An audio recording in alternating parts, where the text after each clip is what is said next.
Welcome to Everything But the Tip, the podcast that bucks the trend of the mainstream golf content being churned out by the masses. Presented by the co-founders of Smart Golf and Fitness, we're on a mission to guide golfers towards genuine improvement. No swing tips, no shortcuts, we're anti-instant gratification. Join us as we navigate the complexities of the game, offering insights on how to truly excel in golf by embracing the challenges and breaking free from the usual quick fix mentality. All right, we're back once again, and tonight, pretty excited because we're going to be talking about something that we hold pretty near and dear to our heart here at Smart Golf and Fitness Instruction, and it is our annual, one and only, Smart Cup Golf Tournament. I'll just say, for those of you who do not know anything about this tournament, aka the Smart Cup, it is our Ryder Cup style event, if you will, that allows us to bring together not only our staff, but our membership here. Allows us to get us all on the golf course, compete a little bit of competition, of course the camaraderie, and plenty of laughs, and maybe the occasional argument. But no, it's become a big highlight of our year. We're going on our eighth annual cup this year, and we'd just like to give everyone a little bit more insight, give a little background, talk about its origination, and then get everyone a little bit excited about the one that's actually coming up here in 2 days? Yeah, we leave pretty early on Thursday morning, so it's right around the corner. 2 more sleeps, if you will.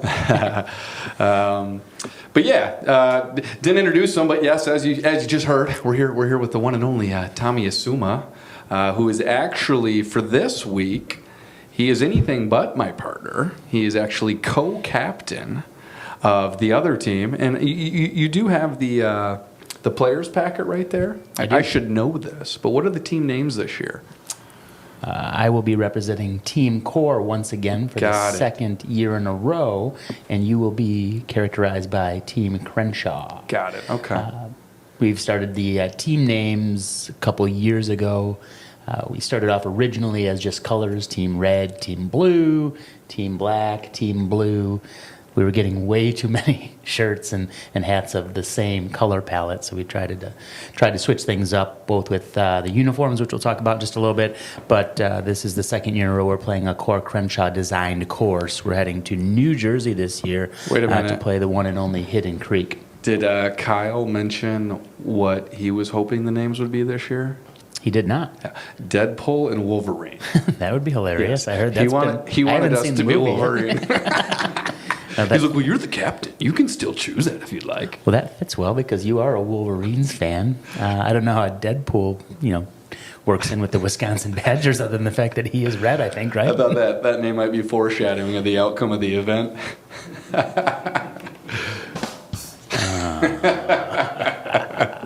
All right, well, let's get rolling with this. I'm going to let you kind of kick things off, but I think we should explain to the listeners that are not familiar, kind of what inspired the Smart Cup and what exactly is it? Sure. Well, as you mentioned, this is our 8th annual trip. So it started several years ago, shortly after we partnered in 2015. We had, a nice following of clients. We were working hard with the clients. They were working hard in the Bay. And as people started to become longer tenured clients, we're like, hey, let's find an opportunity to get out. Let's get out of town instead of just playing one of the many great courses around the Chicagoland area. Let's get out of town. Let's put a trip together. Let's get some of our, best and our most consistent clients together, and let's go somewhere and play some golf. So you and I, with similar ties to northern Michigan, we thought that would be the best place to go, up to Boyne. It was actually closing weekend. I didn't quite realize that. I actually helped organize or did a lot of the planning for the first couple of Smart Cups. Thankfully, Nick Kuka, who joined the team a couple of years after, is doing a stellar job putting these things together. He's trained in it, and he just does a remarkable professional job. But first trip, was northern Michigan. We set it up as a driving trip. We had a couple of people interested to make the 6-hour trek up to Boyne. A lot of great golf courses up there. However, not many people were overly enthused about the 6-hour drive back after 36, 36, and 18, which was a pretty aggressive trip that We we had learned a planned lot. right out of the gate. Right, so we actually chartered a couple of planes. This day and age, that's a little bit outside of the budget, although the cost of the trip has gone up considerably, but so has the ability to charter a plane. But that first year, we went up to northern Michigan, left at 5 o'clock in the morning from West Chicago and Romeoville. One team on each airplane, not exactly, but we had 8 on each plane, and we landed. We were on the tee box by 8:30 in the morning. Even better than that, I think, was the fact that on Sunday afternoon, after playing 18 holes in some pretty miserable weather, I know everybody was back in the comfort and warmth of their homes watching that afternoon football game. So a rare luxury that we haven't been able to do since then, but that was the inaugural Smart Cup trip, and we've been successful to be able to put one together every year since then. Yeah. We like to make it a point in our messaging. Yes, we are a golf instruction company. Yes, our mission is to do everything in our power to help every one of our players play better. But, what we started to realize with our long-term programming, guys would come in 3 months, 6 months, a year. They're seeing a couple of our staff members once a week, in addition to meeting the rest of the staff. It truly is a relationship in which you're building. And, what we like to say what comes with the membership here, and I know it's somewhat cliche with a lot of companies trying to pursue this, but we truly like to think of ourselves as a community, and we thought, what better way to help, grow the community or cater to the community than go spend, 3 days back to back with some of our loyal clients. And yeah, that first trip was amazing. Yes, they were private jets, we can call them. I do want to make it a point and say that they are the smallest possible plane to be categorized in the private jet arena. Correct me if I'm wrong, I think they're called King Airs. They are King Airs. And they actually have propellers. Anyway, yeah, a few of the guys were pretty scared once they showed up to the to the airport about what they were getting onto. But yeah, we got there nice and safe. Took us an hour to get there, and yes, that first year was phenomenal. I think it makes sense to probably talk about that first year because we're going to talk about our record, of course, our standings. But the red team at that point won the first year, and I think at this point it probably makes sense a little bit to talk about our formats. We tried to do, I guess, as close of an event to Ryder Cup as possible, even to the details of let's get team unis. Everyone's going to get a matching outfit for each of the days, matching hat, just like you'd see on the Ryder Cup. But we also aren't naive to the fact that when people are playing a new course for the first time, they really do like to hit their own ball. So what most of the matches have turned into, with a few exceptions, is it's 4-ball. It's 2 teams. You get 2 players from each team. They play in match ball against 2 players from their team. We try to be very, very strategic in placing skill leveled players, and yeah, it's match play. And which is great, guys. Anyone that's an avid golfer and playing in the competitive setting, but doesn't have a ton of experience, I think, finds a little bit of relief of angst when they can go out there and not have to worry about shooting a score, mess up on a hole here and there, and it doesn't matter. The next hole is still is worth just as much as a point. So, anyway, yeah, I think we learned that first year that we tried to pack in way too much golf. What did we land? Went straight to the golf course, played 18, tried to fit in another 18, not truly appreciating that we're going to northern Michigan late in the year, that we weren't going to have even close to enough daylight, so learning experience there. But then, yeah, backed it up with another 36 the next day. And then was the last day? Got that in. Yeah. Last day was 18, right? 18. Okay. In the rain. Almost snow. But yes, it was miserable. Fast forward to where we're at today. We learned that let's get in, let's do a practice round. If guys want to go do an emergency 9, do something fun that night, go on the putting green, do some putting games. Cool, let them have it. But and then Friday again, it's really nice, especially as we start to get older in age. I've really started to appreciate playing 18 holes and then having the rest of the day to rest or kind of do whatever I want. Yeah, the weird thing is that first year, like you said, we packed in so much golf, 36, 36, 18. So it was definitely an aggressive start. If I remember correctly, correct me if I'm wrong, but the second year we went down to PGA National, so we had organized practice rounds for anybody who wanted to get there early, and a bunch of guys wanted to get there early, so they played 18 holes. The next day we had 18 holes planned with maybe some optional golf, and everybody jumped on that. We went from a 9-hole scramble into a full-blown 18-hole scramble. And then the next day we had another 18 planned with a par 3 trip, and majority of the people went to that. It is and, true. And it's like, we went from one extreme to trying to ease things back, but it seems like everybody wants to play as much golf as possible. But that was one of the things early on. Boyne trip, we did PGA National, we did Kiowa, we did Pinehurst the first time around, and then we went to Bandon Dunes for the 5th year.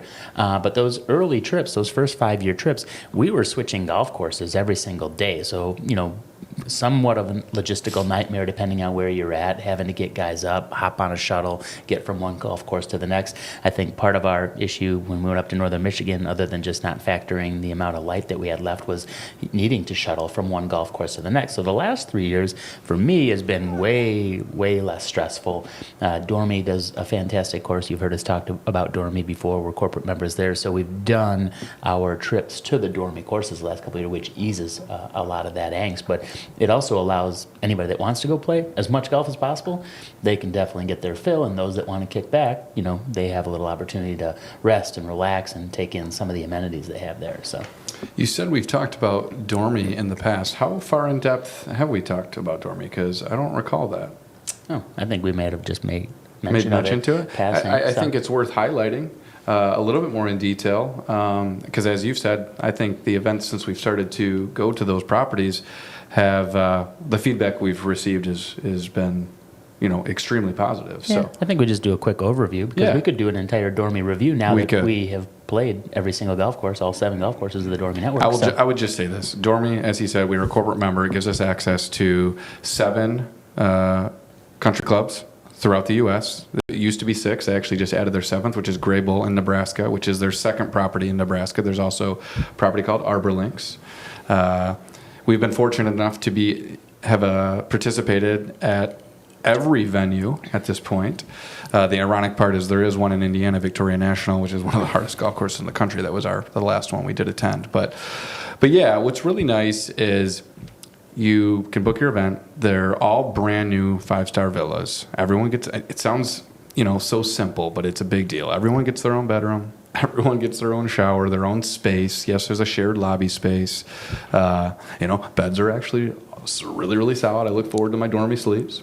We've got, I don't know if every property has the steam room shower, but I've come accustomed to really looking forward to and enjoying that experience as well. It's become an important part of my pre-round prep. No doubt.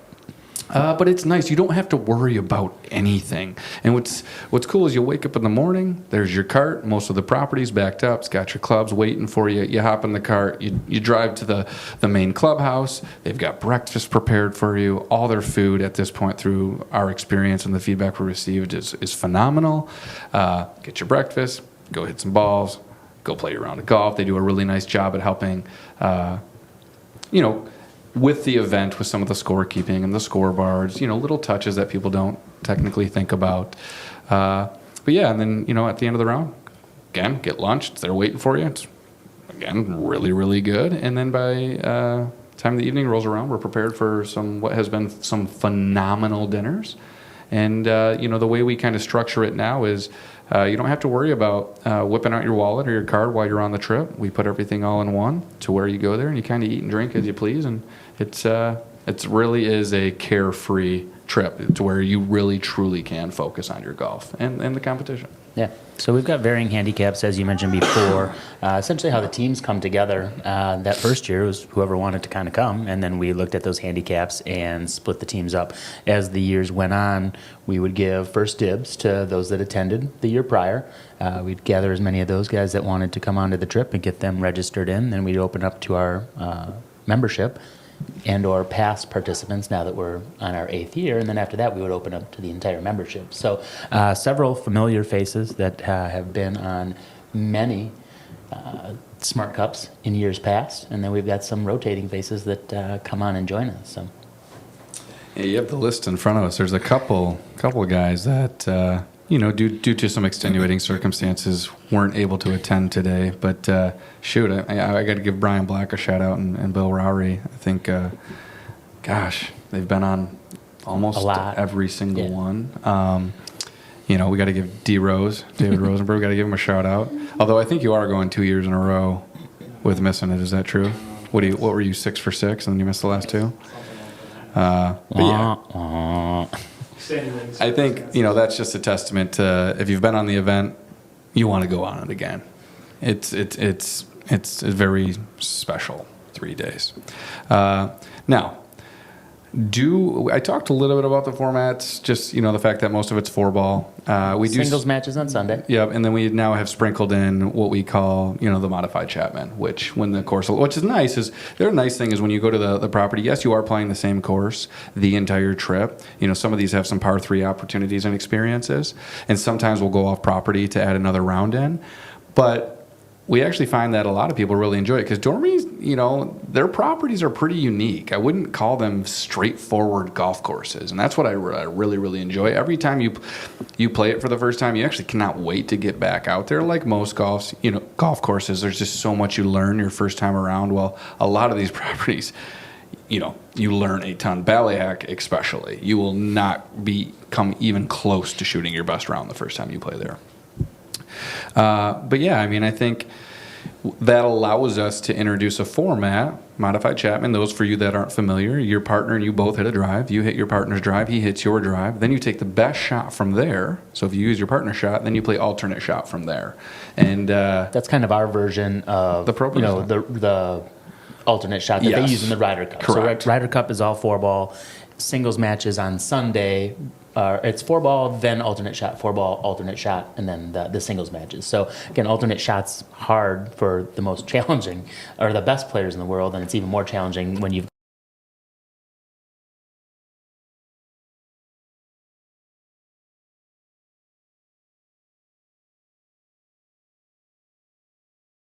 We did say that,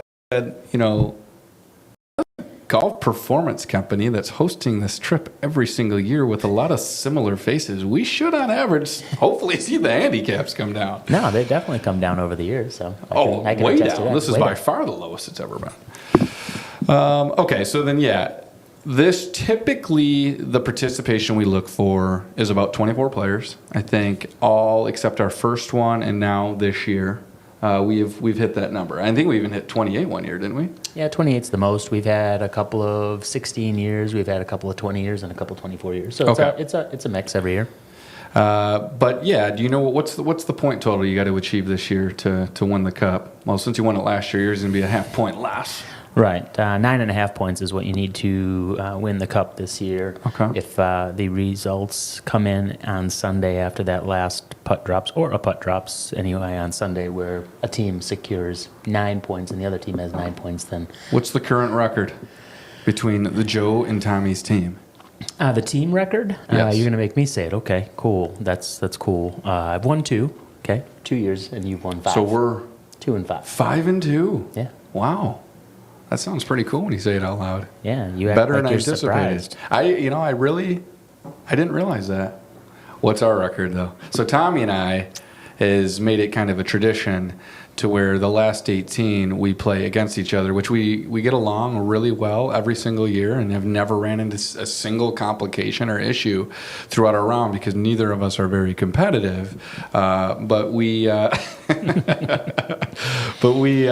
do make it a point to play each other in singles every single year, and that's usually a very stressful battle. I can tell you this year, I've learned a lot from, especially last year. I'm going to go into this one relatively peaceful. But what's the record there? That was pretty close. Yeah, after Bandon, we were 2-1. I know I lost last year. I don't remember. What was the year prior? Ballyhack? Yeah, I lost that year too. Yeah. Ballyhack did not lend itself to No. the higher handicap No. golfers, No. so made one brutal error there. So Some we're- lapse in judgment on a hole, and just couldn't dig myself out of that hole. So Is it 4? 4-2-1 for your favor. I'm 2-4-1. 4, 2, and 1. 7. Yeah, that equals 7. Good job. All right, so that makes me feel better to have a little bit of a cushion to where I can lose this year and still have a winning record. Okay, cool. All right, so I do think we'd be remiss if we didn't highlight, we have kind of a unique phenomena happening to the Smart Cup? Do you know what I'm alluding to?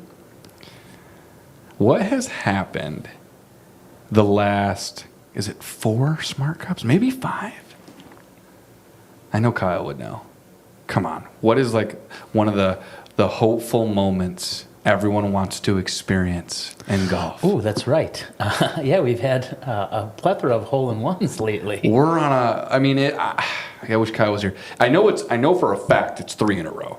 Minimum. There was 2 at Pinehurst the first year we went to Pinehurst. Well, we that had was both year Kyle 4. and Phil. Yeah.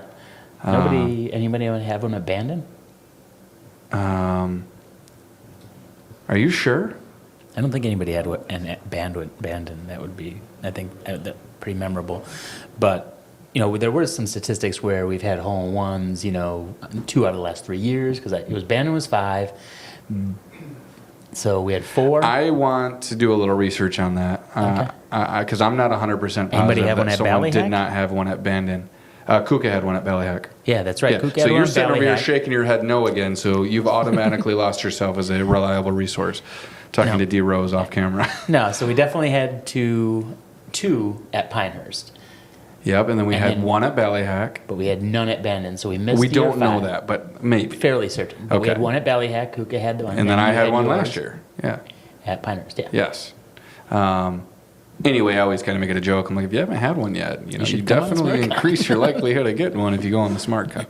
A couple other highlights. Wait a minute. Yeah, because Kuka had one at Ballyhack. Okay, got it. That same day, I just want to mention, kind of overshadowed it, but I did shoot a 29 on the back 9 at Bally. Or no, sorry, a 30. A 30. How many holes was that? That was 9 holes. Oh, okay. But I was 6 under through 6, so I did have 3 putts at a 29. Did you win that match? Actually, D. Rose, you were in that group. After I stepped in a creek and ruined a pair of shoes and pants, I went and changed into shorts, put some new shoes on. He's like, you're going to go low. You know what's ironic about that entire match, though, is I go out there and we go lights out, and I'm fairly sure we were closed out with 4 holes left. We got our ass handed to us. That damn handicap system. Oh, yeah, and Phil's coming again this year, and he's just, shout out, you're a really good ball striker. I do like playing with you, but just not against you. All right, what else? What else should we share with the crew about our Smart Cup? Anything else we should go into detail? I mean, I guess we should talk about where we're going this year. Let's highlight this particular event. Yeah, this year we're going to Hidden Creek. So Hidden Creek, as mentioned before, is a Core Crenshaw design. It was opened in May of 2002, I think. But we've played there once before, you and I. We went there a few years ago when we were heading out to Beatonsbrook for Scotty Kelsey's charity event. So we thought, hey, let's make a weekend of it. We rolled in early, flew into Philly, took a ride down to Hidden Creek, played there. It was dog hot that day. It was insanely hot that day. Yes, 100% the hottest day of my life of ever playing golf. Like, it was tough to breathe. On that note, though, we made a discovery that day. Do you remember the discovery? There was actually 2 discoveries. There was a lot of discoveries. I'm starting to frozen trannies. I know were one of them. Oh, I remember But I think, walking wasn't in this- there and we saw this slush. Well, it looked like a slushy machine, and I don't know if it said transfusion, but we go, is that a frozen transfusion? But wasn't this one of our first Dormy experiences? We went to the Dormy Club when we weren't members, but I thought this was one of our first ones. Because remember walking into that locker room and being so blown away. We're like, are we going to have a name in our locker when we go to Victoria National? I think it was our first experience. Huh. Their locker room, I remember just being like immaculate and huge. I busted out the foam roller out of my bag, got down on this nice carpeted floor. This dude came in, said, hey, can we get you a beverage? And I mean, I want to say we went to Briggs first, but who knows? Maybe. Anyway, we've been to Hidden Creek before. This is our second time, but we didn't stay on campus last time. Yeah, they have frozen transfusions and they have canned transfusion. That was a new experience for us. For you avid golfers that are out there hanging out with your buddies on a regular basis, probably doesn't seem cool to you now, but we were stoked. By the way, I'm thinking about this as we're talking about this content. We have a ton of footage for the YouTube experience that we've got to put along with this, because there's a good video of us when we discovered that as well, and then obviously all the photos from the Smart Cups in the past. So I'm excited to just kind of see what Hidden Creek has to offer. Every place that we've been to is kind of unique to the region, and then also just in how it kind of operates. Everything's 5-star, everything's top notch. Like you said, the beds, the accommodations, the food is fantastic. I'm a little curious about the accommodations at this place because you talk about the 4-packs, 4 people with their own rooms with the little common area in between. But here we're staying in like a huge like mansion style. Same thing. It's the same thing. We all get our own space. It's just that the entire team is sharing one. So I've actually heard from a few of our staff members, Nick Kuka included, and Kyle, that this is actually one of the coolest setups. I actually look forward to it the most. And you complement that with, this is arguably one of the best golf courses. I think it's, most straightforward. I don't want to use the word traditional, but not gimmicky whatsoever. Yeah, I mean, we tried to traverse around there without any 4-caddy help. We'll have some 4-caddies, which will help out, but I remember it being, pretty easy to navigate with the exception of a hole or two. And, I'm looking forward to it. Accommodations, seeing the golf course again, seeing what I remember from the past. So, tough question, or maybe easy question. What's your favorite part about the Smart Cup? What do you look forward to the most? I really enjoy having my own king-size bed, and I really enjoy having my own bathroom in the morning. So I think back to early Smart Cups. I think back to double occupancy rooms, as weird as that sounds. I think back to even to Bandon. So Bandon's, it's a bucket lister, but you and I are sharing a room, and you've got to get real personal. And it's like, hey, what's your morning routine like? What do you got to do tomorrow morning? And do you have a time frame that you're going to do that so you can plan, that stuff accordingly. So well, number one, I like to sleep naked. So, but no, I mean, again, the golf courses are great, the food and everything, but like I really enjoy having my own space. I think a lot of the guys enjoy having their own space. If you want to go sit and chill for 5-10 minutes, you can. 30 minutes. We've had guys that have sat out rounds and just taken a nap, not at a Smart Cup per se, but on one of our other trips. He wasn't feeling great, so he's got the opportunity to go and lay down, and there's no harm, no foul there and things. So if that answer isn't an indication of you getting older, I don't know what is. That's so funny. I think we've got awesome golf course. We've got hanging out with your buddies. We've got camaraderie. We've got amazing food. We've got unlimited beverages. We've got late nights on the putting green, and who knows what else. And I asked this guy what his favorite part of the golf trip is, and he talks about the bed. Dude, sleep. To be honest, I like to just get away from the chaos in my life. But it's true. It's a perk. It's a benefit. I don't think we could, we should highlight it. It's the truth. I mean, there's a lot of great things about this trip. No, that's why it's hard to, I was joking. The steam shower. I was joking a little bit, but not joking. But every single part of it is great. You get picked up in a van, not by the river, and they take you there. So the transportation is super smooth. They take all your bags. They get all your stuff to your villa. It's a luxury experience. It's a luxury experience. But I enjoy playing some euchre late night. Having some chats. I enjoy grabbing a conversation with a guy that I don't get to interact very with, a member that I don't see very often. Grabbing a stogie and sitting by a fire pit. They've got fire pits. So there's just a lot of different things that you can do, and I just try to dabble in all of those while we're there. So everything makes the experience what it is. Could not agree more. I would say if I were asked that question, I would say I definitely put a lot of value in the late night conversations with guys that I don't get to interact with on a regular basis, but also the ones that I do interact with on a regular basis. It's a different dynamic when you're sitting in the hitting bay or sitting up in the gym and you're offering your professional services versus having an opportunity where you're both on the same playing field and get to have some genuine conversation and deepen that relationship further. And when it comes down to one of our initial goals and intentions to try to build the relationships and create a community, I can't think of a better way or strategy outside of our day-to-day here at Smart Golf to do so. So I definitely think it's obviously a lot of fun. It is a nice little vacay, but I do try to convince my wife that, hey, it is work. Right, because it is. And not to say that I feel like I'm working, but I do feel like it's time well allocated to help us continue to allocate time and put forth effort to achieve our overlying goal. Well, as you said in the intro, it's an event that's become near and dear to our heart. So it's important for us.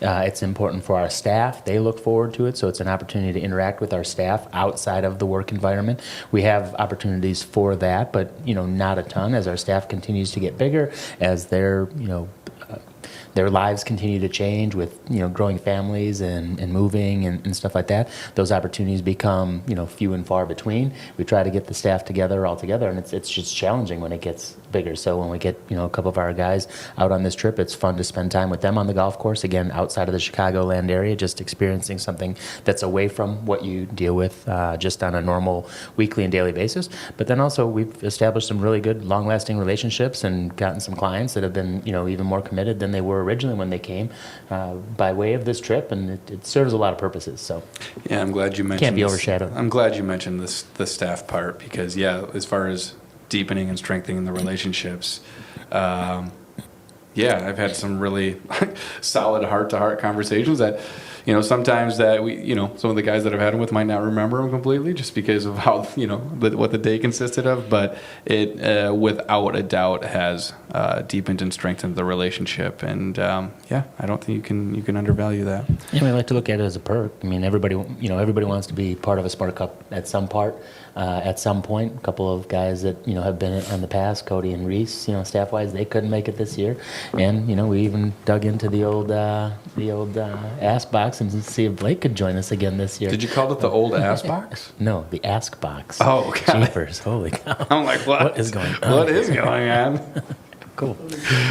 Here you go. Outside of getting a great night's sleep, what are some of your goals this year? And what are some of your goals this year? Well, first and foremost, I'd like to defend the cup and bring that back, kind of close that gap a little bit. A couple of years ago, there was a lot of captain issues coming into question. My captaincy, should it continue? The fact that, I'm an 8, 10, 12 handicap some years playing against you. Should we have, a more closely skilled player playing against you, things like that. So I always like to go out there and represent and try and win a couple of points. You have become a closer skilled player this year, going in with your lowest index yet. Yeah, I've done that. So winning the cup is important, but I just want to make sure that everybody has a great time. I want to make sure that again, there's been very minimal to little to no issues over the course of the years, but there's always some weird stuff. I just like to have it be as smooth as possible. Want to make sure that all the clients and the attendees feel like it was a good value. They enjoyed themselves. They had a great time, and hopefully we come back with a W. But not everybody can win, so hopefully it's me this year again. Well said, man, and I echo that completely. Yeah, number one goal is making sure that all of our participants are very glad that they decided to participate in the event, and I think the best way to do that is everything going as smooth as possible and everyone having a really, really good time. I do think it's worth highlighting, if anyone does have the question, it's okay, if you haven't participated in this event in the past, how can you? And do you have to be a member? No, absolutely not. So if you reach out to us and ask us about our Smart Cup, we'd be happy to tell you. So depending on next year's participants, again, we open it up to this year's participants. They get first dibs. Then we go down the list of past participants to see who can re-engage and get back into the mix. But we're happy to, make the trip as large as possible, as large as the place can, accommodate. More the merrier. Yeah. So, this year I think we opened up, we reserved 32 spots just because we had been coming off of a 24 or 28 year. We hit it a little bit early in September, so I think that hindered us a little bit, but we can always add spots. We'll reserve, anywhere from 24 to 28 to 32, depending on when we get the calendar. We always go through our dates first to figure out what works for us well, selfishly. But if you want to attend, just reach out to us online. We're happy to let you know when our dates for Smart Cup are. If you can't make it to Smart Cup, we have put together a couple other premium events. We have our 4-person team challenge that we did this year for the first time down at Victoria National. So I think that event went really, really well. So I anticipate us doing that again. Whole premise there was opposite end of the season. This one takes place in the fall. That one's a spring event. So again, those that can't make it in the fall due to obligations, if they can make it to the spring, that'll give you a similar type feel to it, but it's only 4-person teams versus the big Ryder Cup teams. But then we also have our member play days. So we take several trips throughout the course of the year, 8, 12, 16 people to any of the Dormy courses. So if you have an interest in checking that out, reach out to us, see if we've got any trips on the books. And if we don't, then we can find some dates that do work well and go from there. But we had several people that were not members participate in our play days, just through members that they knew or just, hearing about some of our trips that we had. Yeah, no doubt. We're trying to expand our reach as far and as wide as possible. And, if you happen to be someone that's listening to this event or has learned about the Smart Cup in one form or another, and it sounds like something that you'd love to participate in, and I would strongly encourage you to do so, especially if you have never been on a large group golf trip. You won't regret it. And honestly, we've had, like, as you just said, we've had guys that we've never met before come on the events, and we have, they've resulted in long-term relationships, and not just clients, but like their friends. We got guys coming from North Carolina and Minnesota this year. I mean, the guy from North Carolina was a client, and he moved down there. And the guy from Minnesota happens to be a close family friend, got connected to the group through my brother, who can't make it this year.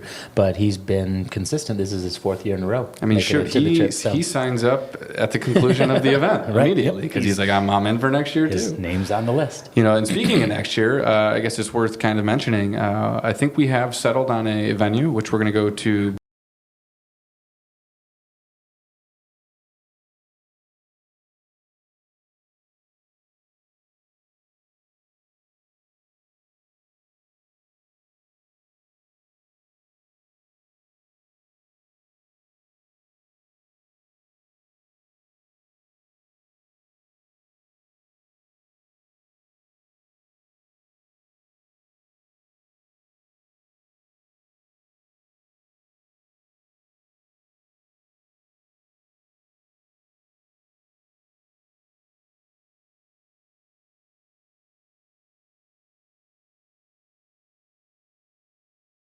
You'd want to participate in, and that goes to all our membership that are listening to this too. If you haven't participated in the Smart Cup and your schedule allows, we strongly encourage you to come participate in the event and grow your relationship with us.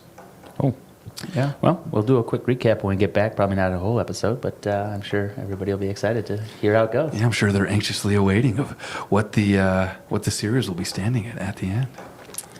I got to make sure I remember to take the cup. You always get a lot of attention when you're walking through the airport with the cup. That's worth mentioning.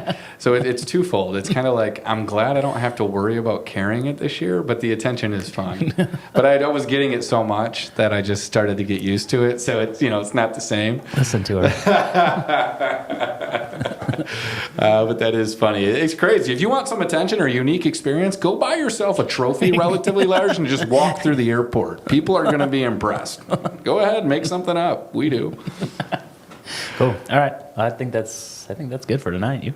I'm good. Yeah, that was awesome. All right, guys, stay tuned to the results, and cheers. Que pes.